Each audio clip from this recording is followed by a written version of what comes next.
দলনেত্রীকে অপমান। তৃণমূল কংগ্রেসের আইনজীবী সেলের তরফে পশ্চিম বর্ধমান জেলার সিপিআইএম সম্পাদক গৌরাঙ্গ চ্যাটার্জির বিরুদ্ধে লিখিত অভিযোগ দায়ের। শুক্রবার দুর্গাপুরের সিটি সেন্টার ফাঁড়িতে একটি লিখিত অভিযোগ দেওয়া হয় তৃণমূল কংগ্রেসের দুর্গাপুর আইনজীবী সেলের তরফ থেকে। উল্লেখ্য, বৃহস্পতিবার দলীয় মিছিলে হামলার প্রতিবাদে রাজ্যের শাসক দল তৃণমূল কংগ্রেসের বিরুদ্ধে সোচ্চার হন জেলা সিপিআইএম সম্পাদক গৌরাঙ্গ চট্টোপাধ্যায়। সেখানে তিনি অশালীন মন্তব্যের মাধ্যমে দলীয় কর্মীদের প্রতিরোধ গড়ে তোলার ডাক দেন।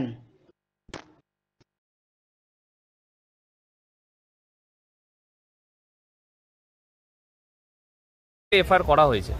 গতকালকে গৌরাঙ্গ চ্যাটার্জি নামে সিপিএমের এক নেতা, তিনি এক্স এমএলএও বটেন, তো তিনি দায়িত্ব জ্ঞানহীনভাবে অ্যাজিটেশনের সময় একটি মন্তব্য করেছেন, যা পশ্চিমবঙ্গের মাননীয় মুখ্যমন্ত্রী মমতা বন্দ্যোপাধ্যায়ের প্রতি অবমাননাজনক তথা তৃণমূল কংগ্রেস দলের উপরেও অবমাননাজনক।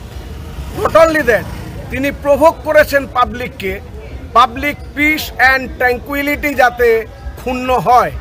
কারণ তিনি বলেছেন যে বর্ষা জাতীয় জিনিস দিয়ে শুয়োরকে যেরকম আঘাত করে সেইভাবে যেন আঘাত করে। এতে আগামী দিনে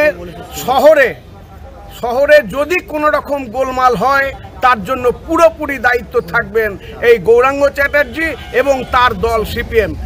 শান্তিপূর্ণ পরিবেশ শহরের, সেটাকে ক্ষুণ্ণ হতে আমরা দিতে চাই না এবং আমরা দেব না। যতই প্ররোচনা তিনি দিন, দুর্গাপুরের শুভবুদ্ধি সম্পন্ন মানুষের উপরে আমাদের আস্থা আছে। তিনি তার রুচির পরিচয় দিয়েছেন, যে অবমাননাজনক ভাষায় কথা বলেছেন এবং যে ধরনের অপমানজনক ভাষায় কথা বলেছেন, একজন সংস্কৃতি সম্পন্ন রাজনৈতিক দায়িত্বশীল নেতার পক্ষে এ কথা বলা একেবারেই উচিত বলে আমরা মনে করি না। তার জন্য আমরা এফআইআর করেছি। দুর্গাপুর কোর্টের তৃণমূল আইনজীবী সংগঠনের পক্ষ থেকে আমরা লয়াররা এফআইআর করেছি। কোথায় করেছেন এফআইআর? সিটি সেন্টার আইসিতে, দুর্গাপুর থানায়।